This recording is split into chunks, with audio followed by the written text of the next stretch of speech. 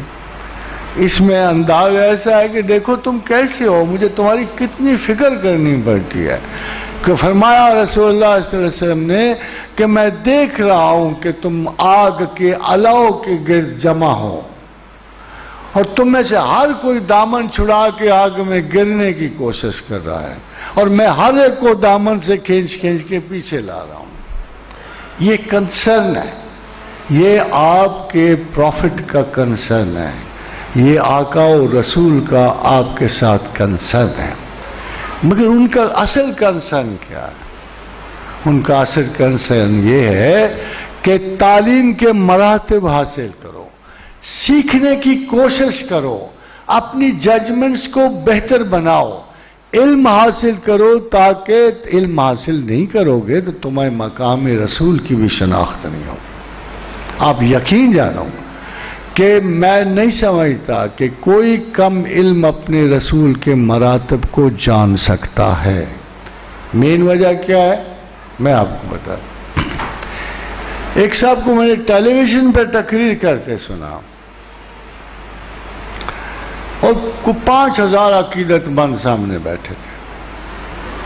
پھر ایک صاحب کو دوبارہ میں نے راولپنڈی میں تقریر کرتے سنا، بے شمار لوگ سامنے بیٹھے. اب دیکھیے عقیدت میں اغلاط کیسی ہوتی ہیں. وہ فرما رہے تھے جانتے ہو کہ سورج زمین کے گرد کیوں چکر لگاتا ہے؟ میں نہیں امید کرتا کہ میرے سامنے بیٹھے ہوئے ایسے نالائق لوگ ہوں گے، میں نہیں وہاں کا. وہ ایک بہت بڑے، ہاں ہو سکتا ہے کہ آپ میں سے کوئی اٹھ جائے اور کہے پروفیسر صاحب یہ تو صحیح نہیں ہے، سورج تو زمین کی گرد نہیں چکر لگاتا. ہمارے بچے جانتے ہیں، ہمارے چھوٹے چھوٹے لڑکے جو ٹیلی ویژن کے آگے بیٹھے ہوئے ان تو زمین کو دیکھا ہوا ہے، اس ساری گردش کے پروسیس کو دیکھا ہوا ہے. وہ کہیں گے یہ آدمی ہے، یہ پروفیسر ہے، یہ مولوی ہے، یہ جاہل ہے. فرما رہے تھے کہ تمہیں پتا ہے کہ سورج زمین کے گرد کیوں چکر لگاتا ہے؟ اس لیے کہ زمین پہ روضہ رسول ہے. اور خادم حضرات اگر پہلی بات غلط ہو جائے تو یہ حد تک کہ رسول ہے توہین رسالت ہے کہ عزت رسالت ہے. جب آپ ایسی باتیں لے کے جاؤ گے نا، اور جب تمہیں ایسے حقائق کو جھٹلاؤ گے، ایسی غلط بات، ان سے پوچھو، میرے دل میں آیا کہ پوچھوں، جب روضہ رسول نہیں تھا تو پھر سورج کس چیز کا چکر لگایا کرتا تھا؟ جب billions and trillion years old سورج جو ہے، جو کم سے کم ہمارے علم میں 13.3 بلین سے موجود ہے، وہ اس وقت کیا کر رہا تھا جب ابھی زمین بنی بھی نہیں تھی؟ زمین تو بعد میں کچھ 6 ارب سال سے بنی. تو اس قسم کی عقیدت مندی جو ہے، it is very very degrading the prophet. وہ پیغمبر جو صبح و شام آپ کے لیے تلقین ہدایت کرتے ہیں اور دعا مانگتے ہیں کہ یا اللہ میری امت کا علم بڑھا، اور فرمایا اگر علم اوج ثریا پر بھی ہوگا تو کوئی اجمی اسے اتار لے گا. اوج ثریا پر بھی، اگر آسمانوں کی بلندیوں پر بھی علم ہوگا تو کوئی نہ کوئی میرا ہی کوئی نہ کوئی تابع دار، سمجھنے والا، سوچنے والا، متعلم مسلمان اس علم کو وہاں سے حاصل کر لے گا. وجہ کیا ہے جی؟ ظاہر ہے کہ پیغمبر کے علم کو اوج ثریا سے ذرا بلند ہونا چاہیے. اگر رسول دعا اوج ثریا کی دے رہے ہیں تو پیغمبر کا ذاتی علم تو اوج ثریا سے بھی بہت بلند ہونا چاہیے. تو خادم حضرات آپ کو ایک چھوٹی سی معلومات پیغمبر بتاؤں. حضرت عقیل بن رزینی نے پوچھا یا رسول اللہ این کان ربنا ان یخلق الخلق، پوچھا اے اللہ کے رسول صلی اللہ علیہ وآلہ وسلم، اللہ تخلیق کائنات سے پہلے کیا کر رہا تھا؟ حیران کن بات ہے خاتون حضرات. This question I have noted in the latest book of cosmology. جدید ترین کتبۂ تحقیق سماوات میں نے دیکھا کہ یہ سوال سب سے بڑا سوال ہے کہ بگ بینگ سے پہلے اللہ کیا کر رہا تھا. وہ وزی حتیٰ کہ اس کی بنیاد پر اس عظیم تہلکہ خیز دھماکے کی بنیاد پر جس سے ساری کائنات بنی ہے، کوئی شخص ڈس ایگری نہیں کرتا، کوئی سائنسدان نہیں کرتا، فلسفر نہیں کرتا، دانشور نہیں کرتا. سب اس چیز کے قائل ہیں